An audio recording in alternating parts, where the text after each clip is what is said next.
over the past year, 310 patients were discharged from Finley that had COVID-19, 52 fatalities. Why is it important 1 year in to recognize all these individuals and reflect on what's occurred? Yeah, it was a discussion, honestly, that we had amongst our team. Is this a moment that we wanted to take pause? And we did ultimately decide that it was the right thing to do, to just remember, to reflect, not to celebrate, but to reflect and remember all of the sacrifices and the commitments that our team has gone through, and especially the loss that we've endured in terms of our patients, and even those that suffered as a result of contracting the illness. We just didn't want to let that pass without having this type of a moment.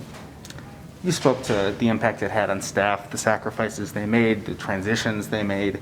What has it been like to be a Finley employee for the past 12 months? You know, it's undoubtedly, it's been my most difficult year being associated with Finley over the last, 12, 13 years.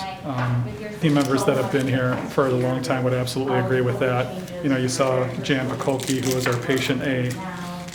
She's been here for over, employee A that was vaccinated. She's been with us for over, 50 years. And, we've been in this location, this organization, this mission's been alive since 1890, and undoubtedly one of our more challenging years as an organization. And I know our team members have absolutely felt that. Sure. How is the experience different now compared to what it was like a year ago? What lessons have been learned? What procedures have been refined? How is it different battling COVID-19 now compared to what it was on this date in 2020? Well, keep in mind too, there's still a lot of measures that are in place right now. There's still going to be additional people in our community that get sick and unfortunately passed away. So we are in the throes of the battle still, albeit at the tail end, with a little bit of light at the end of the tunnel as far as vaccinations. But we still have to maintain a lot of vigilance. That being said, we've welcomed some volunteers back. We've loosened up our visitor policies, so some normalcy, but we'll never be the way we were. We've identified different ways to communicate, different ways of providing care, including over people's smartphones and telemedically, and just care in the home more so than ever. Different pharmaceuticals, different, procedures that we've deployed.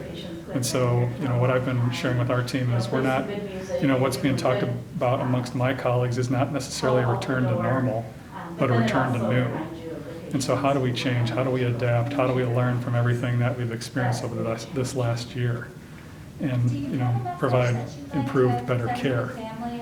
It's been a year really defined by isolation. A lot of people going through this alone, whether they're quarantining at home or getting sick and being isolated in their room. But what really came through was this human element to it. So can you speak to the human element of the past year and how COVID-19 has touched the lives of both the patients and the people treating them?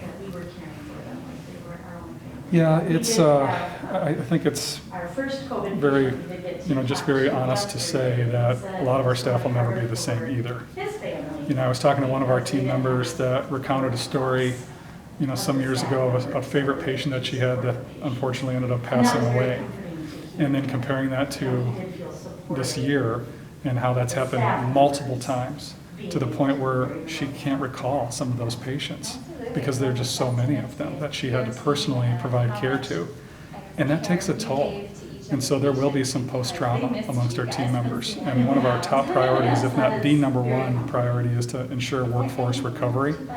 And so we are deploying a host of resources to our team members to ensure that if they're struggling, they have a place to turn to for support, because we want to keep them as a part of our mission and a part of their calling. And I do fear that some of the trauma has been so significant, we might see folks decide to change careers, or leave Finley, or to take a break, because it has been a lot. But we've endured too, or there's been a lot of resilience. I think, again, with the vaccinations, that's really lifted our spirits quite a bit. But at the same time, it's, I think this will mark our lives, our careers, in a way that like nothing else has.